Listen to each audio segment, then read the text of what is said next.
Okay guys, we finally get to use this thing and do a little climbing. I've already replaced the anchor hitch. I've played with it a little bit, and I've got the anchor hitch now converted over to a scaffold hitch, and I've got the right length, and you can see it doesn't take much. So I'm tied in there, and we're going to bring this around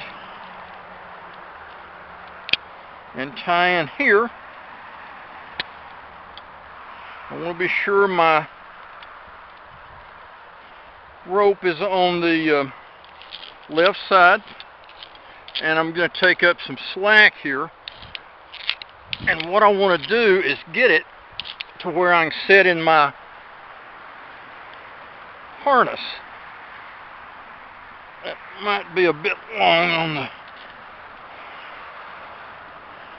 I just used my adjustable tether to actually lower that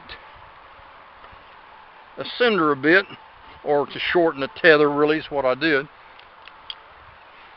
And I'm gonna get these foot loops in, we'll be ready to go. I can't go far.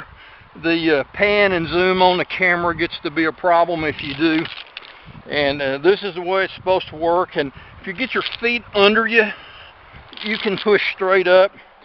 I'm bumping a tree, so it's kicking me out, but that's the way it should work. And I'm getting a little gear interference here too, and I'm not going to do a whole lot here.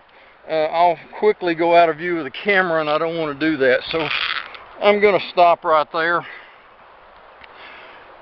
We still haven't seen the real purpose of this adjustable tether, but it's coming now. What I want to do next is transfer from ascending to descending, and I have a descender on my belt, and I'm going to put it right here. But first, I'm going to take all this slack, and I hope you can see this. I'm pulling on that tail of the rope through that little delta. Going to raise my foot loops, and I took every bit of that I could get out of that adjustable tether out of it. Now I can put my descender on, and I'm using a cinch. Make sure I get this right.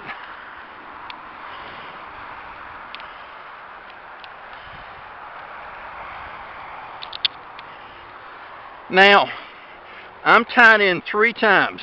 Once through my tether to my harness, once through my foot loop ascender to my harness, and once to my descender. Well, I don't need all of those, so I can now take the foot ascender loose. Now, with any other method, you wouldn't be able to do this so simply.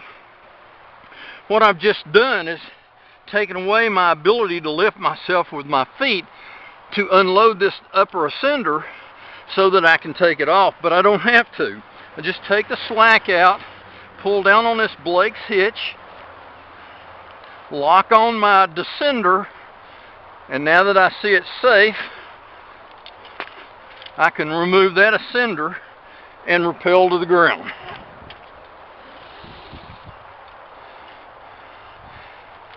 Well, that's the short version anyway, and you can probably make it look a lot smoother if you work at it a little bit. I haven't done that in a while, and I was probably pretty awkward looking, but nonetheless, you get the idea. That's how the Texas works.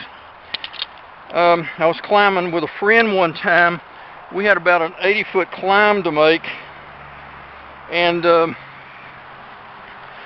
I did the 80-foot climb almost without stopping, and I was using a fixed tether Texas, and it was pretty efficient. I had it really dialed in.